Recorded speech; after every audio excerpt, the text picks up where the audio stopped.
Greeting, Miss Warunee. My name is Pathompong Yimprasit. I'm from Matheum 5/4 Joseph Upperton School. Today I have something to share. So long as men can breathe or eyes can see, so long lives this, and this gives life to thee.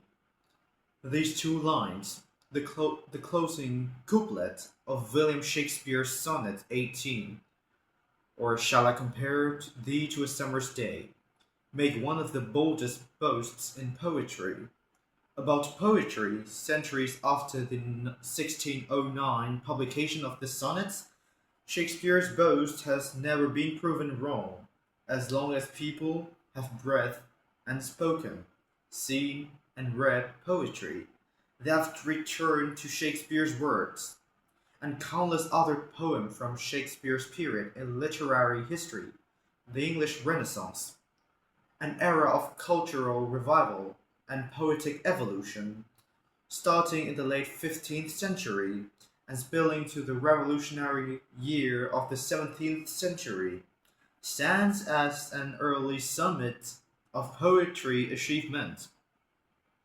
The era in which the modern sense of English poetry begins. The era's influence, its enduring traditions, inspiring experiments, and seemingly unsurpassable highs, reverberates today. The English Renaissance era can be hard to dare precisely, but for most scholars, it begins with the rise of the Tudor dynasty around 1485 to 1503. Oh, sorry, 1603, and reaches its cultural summit during the 45-year reign of the final Tudor monarch, the charismatic Elizabeth I. The period extends into the reigns of the Stuarts, King James I, First James and of England, and Sixth James of Scotland, and perhaps that of Charles I.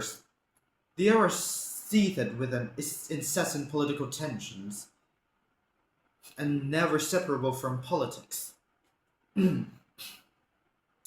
Religious rifts between Catholics and Protestants, especially so-called Puritan sects, that fought to reform the Church of England by removing any Catholic, and Protestants, especially they so-called Puritan sect that fought to reform the Renaissance family, and once those tensions boil over into the distinctly different period of revolutionary shock and a succession of nation shaking, the shaking events.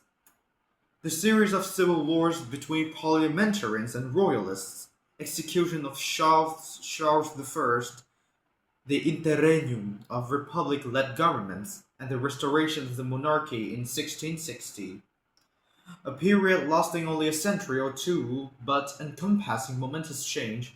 The English Renaissance drastically shaped what being English were meant, at home and abroad, as literacy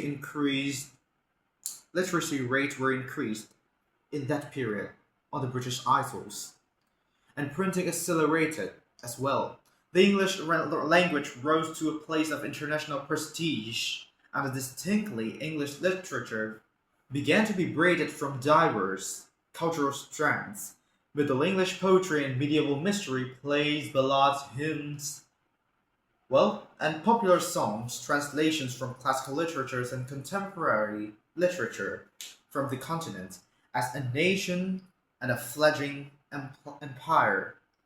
England emerged as an indomitable economic and military force, sending explorers, merchants, and colonists as far as Africa, Asia, and so-called New World.